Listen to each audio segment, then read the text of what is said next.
Halo Sobat Cek Fakta, kembali lagi di kanal yang membedah sepak bola Indonesia tanpa basa-basi, penuh data, dan tentu saja bebas baper. Di video kali ini, kita akan membahas fakta menarik di balik langkah Timnas U23 Indonesia ke semifinal Piala AFF 23 ke 2025. Garuda Muda memang berhasil lolos, tapi di balik euforia, ada catatan penting soal lini serang yang wajib jadi alarm merah. Apa saja problemnya? Siapa yang disorot? Dan bagaimana peluang Indonesia di semifinal? Yuk, kita bongkar faktanya. Hanya di Cek Fakta. Sobat Cek Fakta, kalau kita lihat hasil di atas kertas, Timnas U23 Indonesia tampil cukup meyakinkan di babak grup. Laga pertama, Indonesia menggulung Brunei Darussalam dengan skor mencolok 8-0. Hasil ini sempat bikin optimisme membuncah. Lini depan garang, banyak variasi gol, semua penyerang dapat panggung. Tapi, ketika menghadapi lawan sepadan, tanda tanya mulai muncul. Melawan Filipina, Garuda Muda hanya menang 1-0, itu pun lewat gol bunuh diri pemain Filipina. Artinya, tak ada gol open play murni dari kaki pemain Indonesia di laga tersebut. Dan puncaknya, di laga penentu lawan Malaysia, Timnas U23 Indonesia harus puas bermain 0-0. Bukan hanya gagal bikin gol, Garuda Muda bahkan kesulitan menembus sepertiga akhir pertahanan Malaysia. Masuk final saja susah, apalagi bikin peluang bersih. Lalu di mana letak masalahnya? Kalau kita kupas ucapan sang kapten, Kadek Arel, pola permainan Indonesia memang mengutamakan penguasaan bola. Pelatih Jarod van den Broek menekankan agar pemain tidak gampang kehilangan bola, membangun serangan sabar dari belakang. Tapi pola ini tidak diimbangi eksekusi di final set.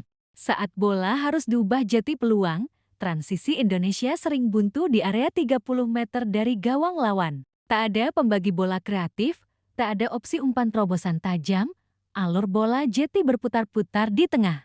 Salah satu faktor krusial adalah absennya Arkan Fikri, gelandang serang muda andalan yang biasa jadi motor penghubung lini tengah ke lini depan. Tanpa Arhan, kreativitas di sektor tengah jelas menurun drastis. Tak heran, meski Jens Raven, penyerang belia yang jadi top skor, dimainkan sejak awal, dia kesulitan mendapatkan suplai matang.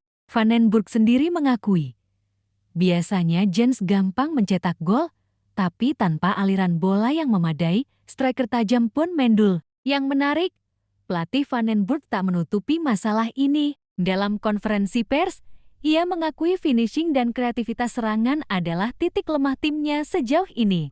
Kadek Arel pun menegaskan evaluasi difokuskan pada bagaimana bola masuk final set dengan lebih efektif. Positifnya, meski lini depan macet, Indonesia tetap punya pertahanan solid. Lawan Malaysia yang notabene rival kuat, Garuda Muda tak kebobolan satupun gol. Van den Broek memuji bagaimana semua pemain disiplin menjaga shape bertahan.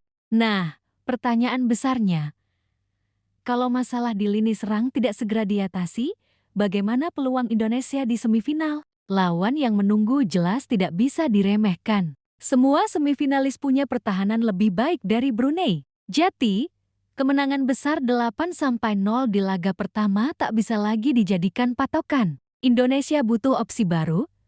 Apakah memainkan pola false nine? Apakah memainkan Arhan Fikri kalau sudah pulih? Atau memaksimalkan wing play agar Raven tak sendirian menunggu bola di kotak penalti? Meski begitu, Garuda Muda tetap layak dipuji. Mereka tampil disiplin, kerjasama solid, kemistri pemain terlihat hidup meski gol open play seret. Mental juga terjaga. Menghadapi Malaysia di laga penentu dengan tekanan supporter lawan, Indonesia tetap clean sheet. Ini modal bagus. Tinggal bagaimana Van den Broek mematangkan variasi serangan, memanfaatkan pemain yang ada, dan memperbaiki kualitas passing di sepertiga akhir. Sobat Cek Fakta, inilah fakta di balik lolosnya Garuda Muda ke semifinal Piala AFF 23 ke 2025.